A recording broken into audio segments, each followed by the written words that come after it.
Bienvenue à une autre visite de chantier sur le projet Le Rocher à Saint-Jérôme. Un complexe de 62 unités de condos locatifs destinés à une clientèle retraitée. Le projet est livré pour décembre 2023. Si le projet vous intéresse, je vous invite à visiter le www.condolaurentide.com ou visiter tout simplement la page Facebook pour avoir plus d'informations. Comme à chaque semaine, je fais une petite visite ici. C'est Francis, le chargé de projet, qui est sur le terrain aussi. C'est avec lui qu'on visite chaque semaine pour voir l'avancement du projet. Salut Francis! Salut Dom! Bon vendredi! Pareillement? On commence par en bas. Ouais, toujours. Hey, on est bien ici, c'est frais. Ouais, ben il commence à faire plus chaud, mais ici c'est toujours frais dans le garage. Qu'est-ce qu'on commence à faire? On vérifie la position des murs. Ici, tous les dépôts au garage souterrain, c'est tout en bloc. Toutes les cages d'escalier, les chutes à déchets, donc il y a tout ça à tracer et à vérifier avant le début de la pose des blocs qui commence déjà la semaine prochaine. On a priorisé l'ascenseur, mais là, il est pratiquement terminé. Donc, on va aller aux autres priorités et c'est les salles électriques. Donc là, on s'enligne sur ça, prochaine étape. Mais là, c'est concret, il y a un bassin en train de s'installer. C'est pas si facile que ça, ce bassin-là. Il y a beaucoup de changements. Ça fait quand même un certain temps que ce bassin-là doit être fait, mais là, on est sur les derniers milles. On entend cogner derrière nous, là. On casse encore un peu de roc. Il y a un nombre de volumes cubes d'eau qui doit aller dans ce bassin-là. Dans les petites découvertes qu'on fait, ça réduit le volume d'eau. Il faut toujours retrouver une solution pour retrouver ce qu'on perd. Ce qui fait que la forme, qui était un rectangle, devient une forme X. Donc, mais ça avance bien, puis on peut voir déjà qu'il y a plusieurs rangs de blocs qui ont été installés. Il y a un massif de belle qui est là, donc ils ont coulé du béton sur des tuyaux de belle d'un côté qu'on a découvert pendant les travaux qu'on a creusés. De l'autre côté, on a l'entrée d'eau. Donc, on est comme pris entre ces deux situations-là, puis là, on crée la forme en conséquence. On achète et probablement que la semaine prochaine, ça va être terminé.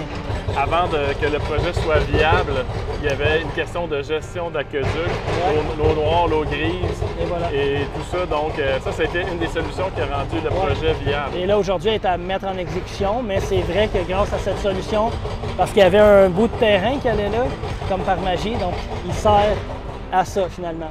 Et là, le projet, c'est vrai qu'il est viable. Donc, ici à l'intérieur, les fenêtres sont toutes posées. Il reste un étage à mettre à niveau. Au niveau de la structure, c'est des contreventements. Il y a un système antisismique installé. Je connais moins ça, mais c'est plus ça. D'étage en étage, ils doivent transférer des colonnes comme ça. Donc, à la demande du fournisseur, on laisse le sous-sol ouvert à 100 %. Et ici, ils nous ont donné des ouvertures brutes à respecter, ce qui est fait. Il y avait quand même une coordination à faire avec notre entrepreneur Métaux Ouvrés, notre maçon et le fournisseur qui est Ascenseur Schindler ici. On avait déjà parlé qu'on avait des murs hauts. Donc, c'est-à-dire que le mur extérieur, il est égal au-dessus de la poutrelle. Normalement, on a des murs sous les poutrelles. Ce que ça faisait, c'est que ici, on montait la laine dans le mur jusque sous le plancher. Mais finalement, au lieu de faire cette méthode, on a décidé d'ajouter des blocages comme ça, mis à part au-dessus des ouvertures, pour venir isoler à l'uréthane toute la portion du plancher. Donc, ça va faire un meilleur travail. Tu mets de la laine en bas, on met de la laine jusqu'à l'entremise qu'on voit ici. Puis là, ici, on vient sceller le pare-vapeur dans le scellage acoustique et on fait tout le reste en uréthane.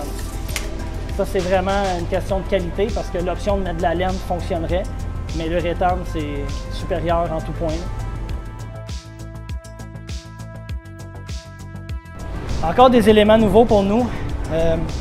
Sur les plans de structure, ils appellent ça, c'est vraiment des straps de métal comme on voit qui sont là. Ils vont être cachés dans le béton quand on va couler les planchers.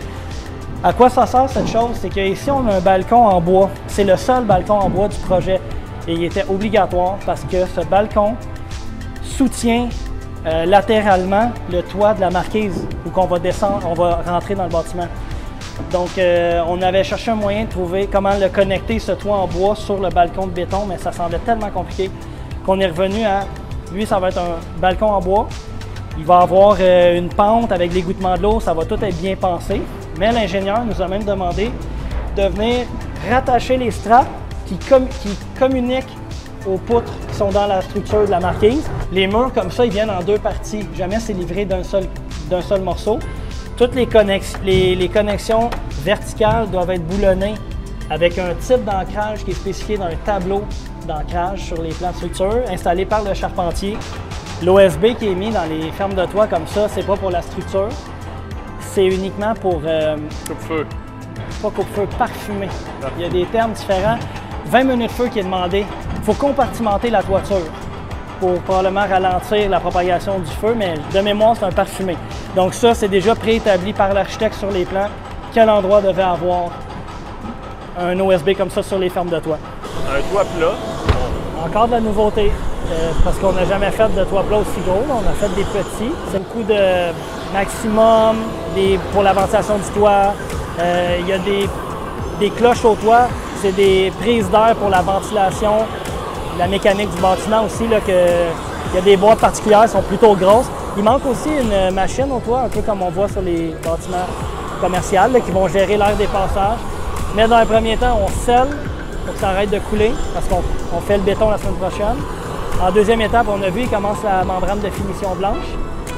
Fait que pour eux, qui ont à peine commencé hier, ça semble déjà dire qu'ils terminent la semaine prochaine. Ça a l'air d'une très bonne équipe, c'est une première expérience. Je sais qu'il annonce de la pluie demain, et quand même, le plywood il est embouffeté, fait que ça va quand même diriger l'eau vers le point bas. Des drains temporaires raccordés avec la plomberie, ça va couler dans le garage, au sous-sol en fait. Mais au moins, on n'aurait pas à ramasser l'eau, ces planchers, en tout cas moins. Parce que là, ça fait plusieurs fois qu'on rentre du monde à la balayeuse aspirer là ici. On est tanné. C'est le fun. De quoi? La construction en général. Très le fun. Quand ça va bien, c'est le fun. Quand on est entouré de gens passionnés qui aiment faire leur travail, ça fait toute la différence. Hein? Ah, vraiment. Vraiment, de un, ils sont heureux, ils sont sympathiques, ce qui est difficile dans certains corps de métier. On a comme deux maçons. On a un maçon qui fait l'extérieur et un qui fait l'intérieur. Fait qu'on a le meilleur des deux mondes, puis on est bien contents.